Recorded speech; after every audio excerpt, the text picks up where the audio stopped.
Bonjour à tous, dans cette vidéo on poursuit la série d'exercices sur Ripple avec les boucles while. Donc pour quasiment toutes les boucles while c'est le même principe, hein. On considère une série de nombres et on s'arrête à 0. Afficher le nombre d'éléments qui sont égaux au maximum. Donc il y a encore cette histoire de maximum qu'on relève comme ça. Si la valeur est supérieure au maximum, le maximum c'est la valeur. Ensuite, le nombre d'éléments égaux au max. Horrible cette variable, c'est 0. Il n'y en a aucun égal à ça. Ici, le nombre d'éléments au max, je l'augmente de 1. Je l'augmente de 1. Si ma valeur est égale au maximum, le nombre d'éléments égaux au max, je l'augmente de 1. Et je le print. Mais je pense que c'est ça ce qu'on me demande. Non. Hein?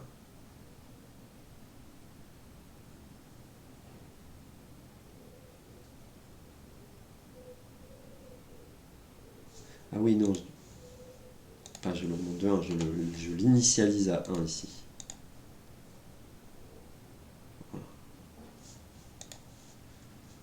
C'est ce que je pensais dire et c'est pas ce que j'ai dit et c'est pas ce que j'ai fait.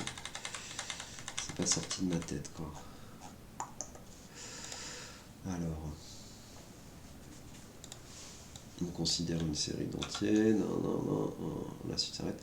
Afficher la longueur maximale d'une partie où tous les éléments consécutifs sont égaux.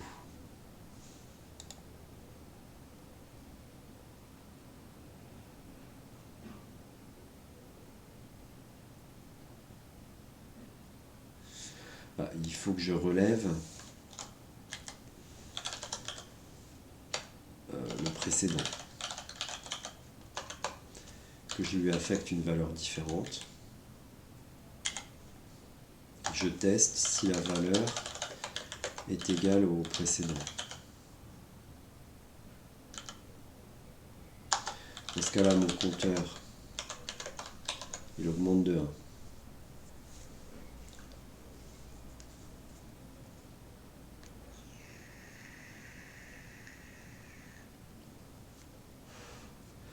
On va déjà compter ça et après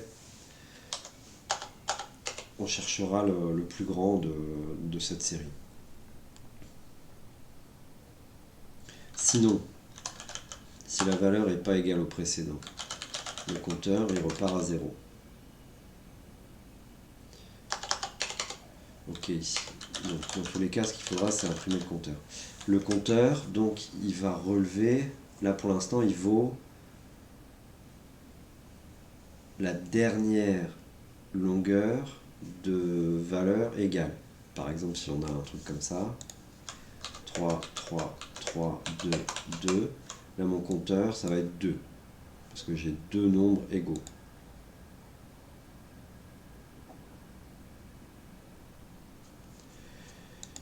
Et il faut que je relève un compteur max. Et je le change seulement si compteur dépasse compteur max. Bon, je le change au moment où j'augmente le compteur.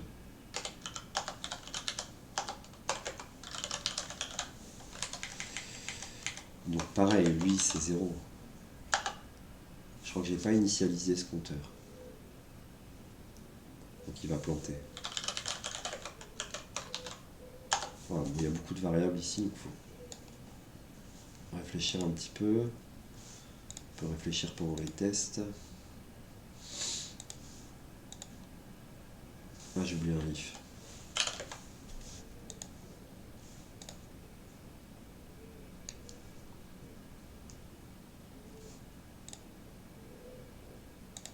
Non, ce qu'on va afficher, c'est la valeur du compteur max. Voilà.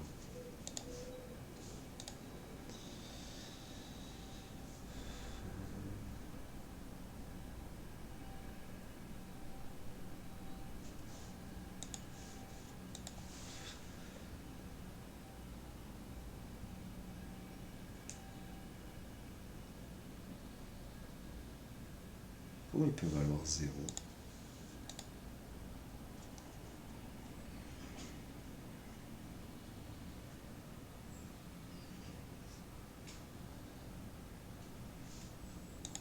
Pourtant là le compteur il vaut au départ 0, il augmente de 1.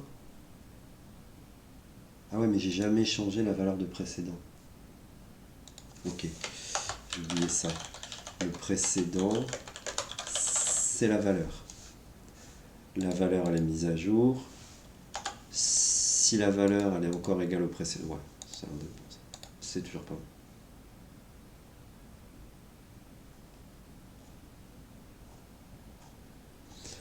Donc il vaut 0, c'est-à-dire il vaut sa valeur initiale. C'est-à-dire même si je le mets à ABC, il va m'afficher que ça vaut ABC là.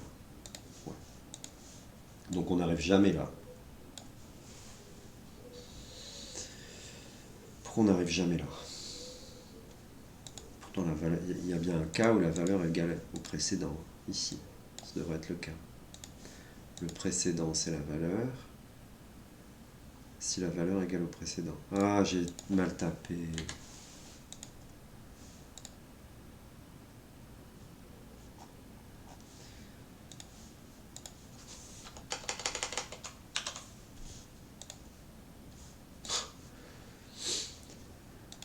Ok.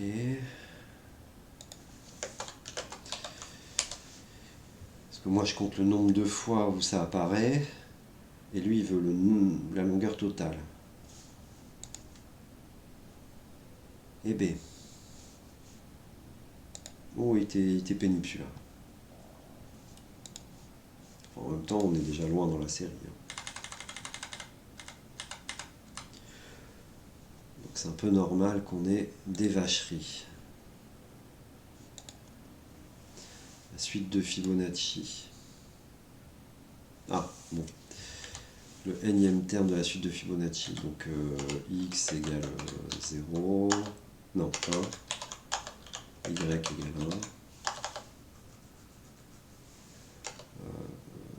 Le compteur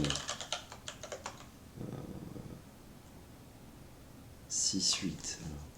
1, 2, 3, 4, 5, 6. Ok, le compteur il commence à 1. Donc tant que le compteur il est plus petit que l'indice donné, qui est ce qui a été saisi par l'utilisateur,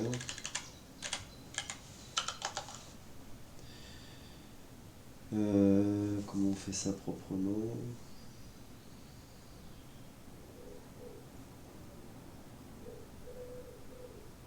Bon, je peux le faire en une ligne, je peux faire x, y égale y, x plus y.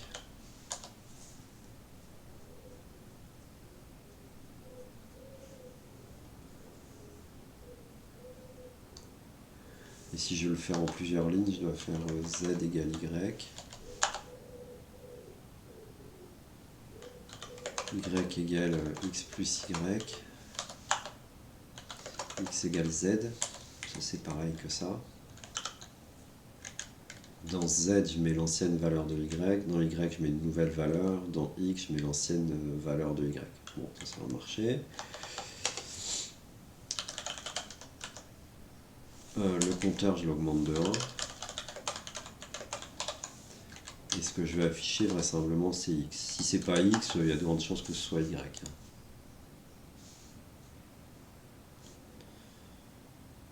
Voilà, je vais pas le soumettre tout de suite. Je vais regarder si ça passe bien avec ça.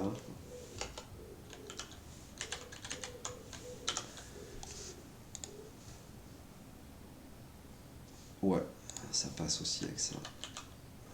Mais je préfère vous laisser cette correction-là. Bon, voilà.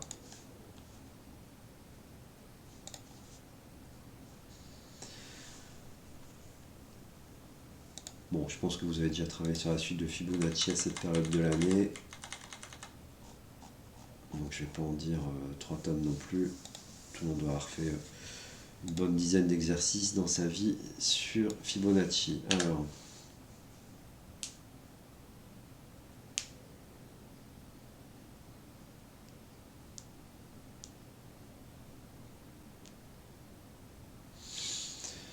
ok, donc on va faire pareil. Donc on nous donne un entier et on veut savoir si cet entier est dans la suite de Fibonacci. Bon, on nous donne un entier.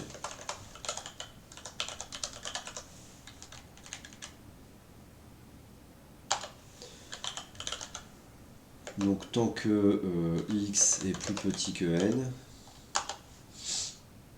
je fais pareil, z égale y, y égale x plus y, x égale y. Puis voilà, là on s'arrête quand on dépasse l'entier. Si x égale n, je print l'indice que j'ai pas compté. L'indice égale 1. L'indice augmente de 1. On avait compté dans l'exo d'avant que c'était à la 6e place. Hein. Et sinon, qu'est-ce qu'il va afficher dans ce cas-là? Moins 1.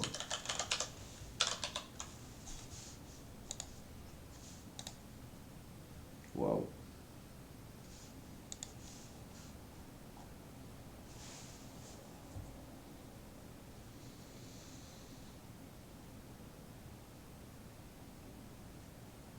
Pourquoi j'ai 2 d'écart?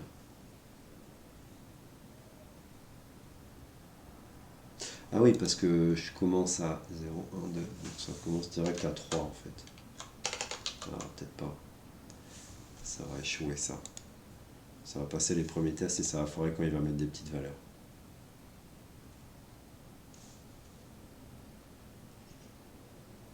« 13, ça marche pas. C'est bizarre.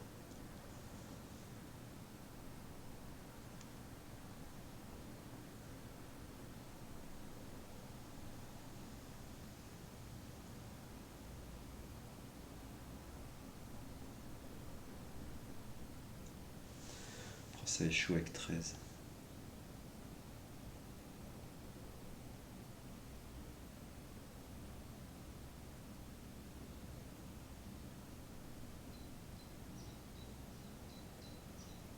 C'est vraiment bizarre. Surtout qu'on passe le premier mais pas celui-là quoi.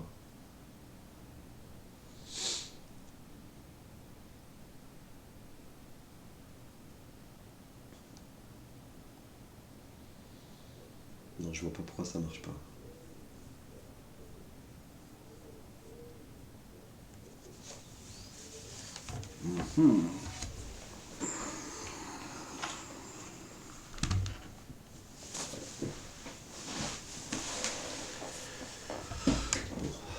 À la fin de la boucle, je vais afficher plein de trucs puis on verra bien.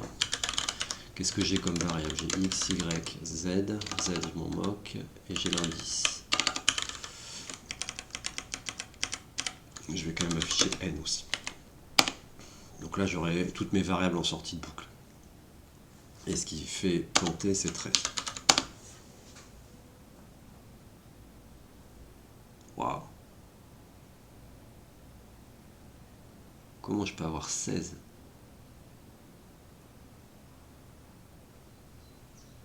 Comment je peux avoir 16? Les premiers termes sont pas bons peut-être.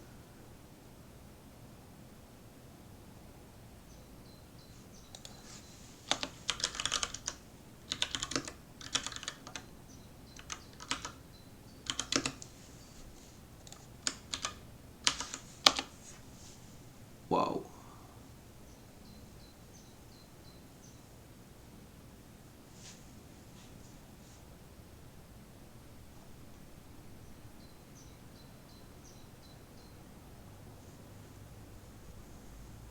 Oh. quelle horreur. Ok.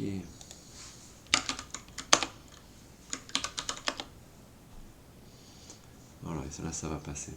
Donc j'avais fait une typo et ici j'avais mis Y, c'est Z. Il faut prendre la valeur qu'on a mis en mémoire là. Ça m'apprendra à vouloir l'écrire soigneusement. Mais manifestement je comptais trop parce que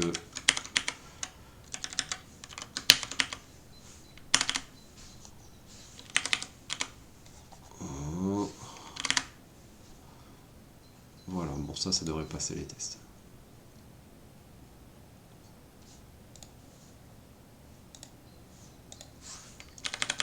Et je crois qu'on a fini la série sur les while, non? On va passer à la série sur les listes. Bon, ben très bien, c'est la fin de cette vidéo, je vous dis à bientôt.